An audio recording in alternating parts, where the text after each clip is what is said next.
আসসালামু আলাইকুম ওয়া রাহমাতুল্লাহি ওয়া বারাকাতুহু। আলহামদুলিল্লাহি কাফা ওয়া সলাতু ওয়াসসালামু আলা মান লা নাবিয়্যা বা'দা।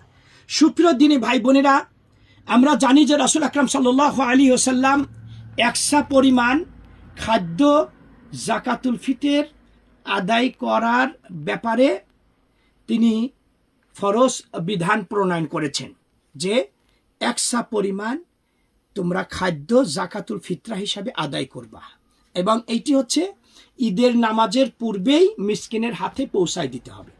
এখন এই সা কতটুকু, এইটা হচ্ছে দেখেন, এই সা, এইটা সা, এটি হচ্ছে আল কাসেম থেকে এই সাটি হচ্ছে ওরা তৈরি করেছে উলামায়ে কেরামগণ বোর্ড বসে।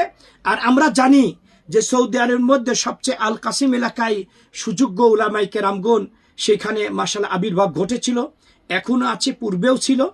তে এই উলামায়ে কেরামগণ সহিহ হাদিসের আলোকে এই সা নির্ধারণ করেছেন, এইটি হচ্ছে সা। এটা আমি ওজন করি দেখেছি, এইটা চাউল দিয়েছি, এইটি পড়ায় 3 কেজি হয়। যেটি এইটা দেখেন, এইটা দেখেন যে এইটি হচ্ছে 3 কেজি পরিমাণ, এইটা চাউল।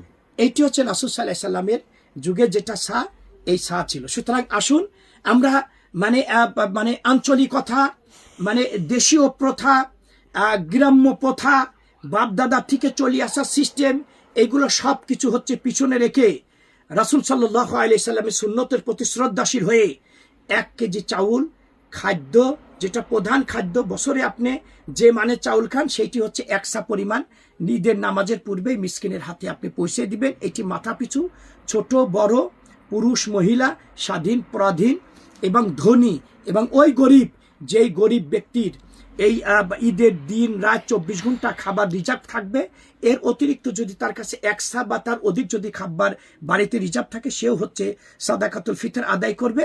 সাথে সাথে সে হচ্ছে অন্য থেকে আবার সাদকা নিবও, কারণ সেও রোজা রাখে। এই রোজার যে ঘাটতি থাকে, সেই ঘাটতি হচ্ছে এই সাদাকাতুল ফিতর আদায়ের মাধ্যমে আল্লাহ রাব্বুল আলামিন পূরণ করে দেন।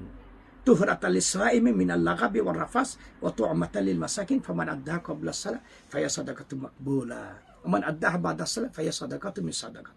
আল্লাহ সুবহানাহু ওয়া তাআলা আমাদের সকলকেই কোরআন হাদিসের প্রতি প্রত্যেকটি ক্ষেত্রের জন্য আমরা শ্রদ্ধাশীল দেখিয়ে কোরআন হাদিস অনুপাতে সকল আমল সম্পাদন করতে পারি তৌফিক আল্লাহ দান করুন। হাদা আল্লাহু আলাম, সাল্লাল্লাহু নবিনা মুহাম্মদ ওয়া আলা আলিহি ওয়া সাহবিহি আজমাইন। ওয়া আসসালামু আলাইকুম ওয়া রাহমাতুল্লাহি ওয়া বারাকাতুহু।